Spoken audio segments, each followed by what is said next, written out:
How do you look at AI development era, AI revolution today? There is an interesting relationship between AI and BCI.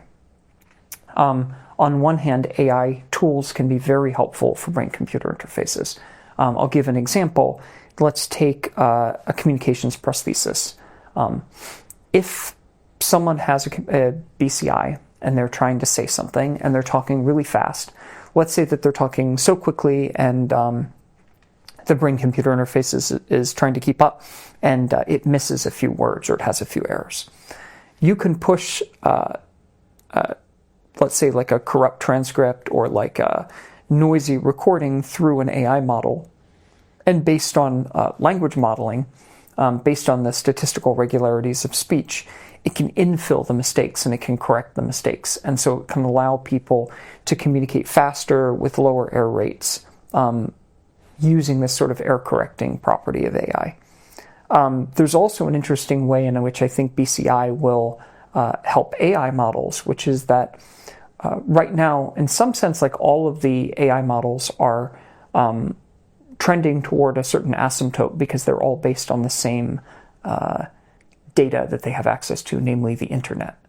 But there's increasingly now an interest in trying to find more like physical world data to train AI on, find kind of new insights and new proprietary data sources to train powerful models on, foundational models. Brain data represents one of those data sources, and I think a lot of people are interested in training AI models on brain data to try to improve the performance of AI models.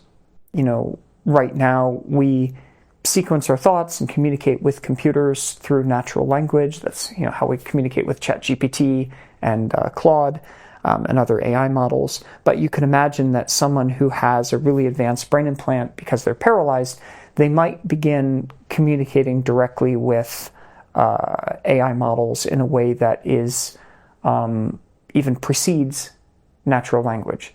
And so, yeah, I could imagine that there would be people who have these interesting abilities that are hard for me to intuit right now, that could be in some ways more advanced than the way we communicate with each other.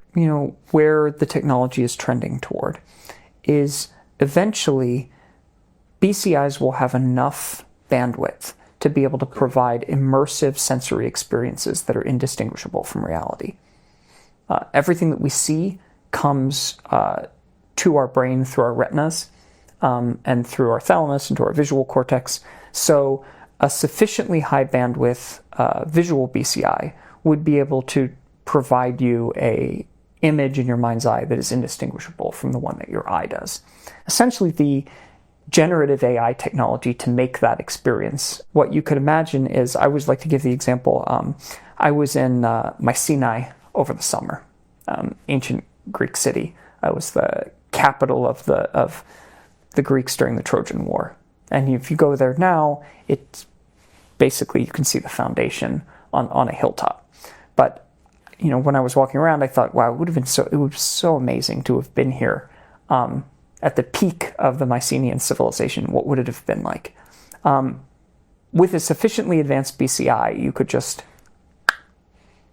see what it would have been like. The world would sort of dissolve around you, and suddenly you would be back in time and you would be surrounded by ancient Greeks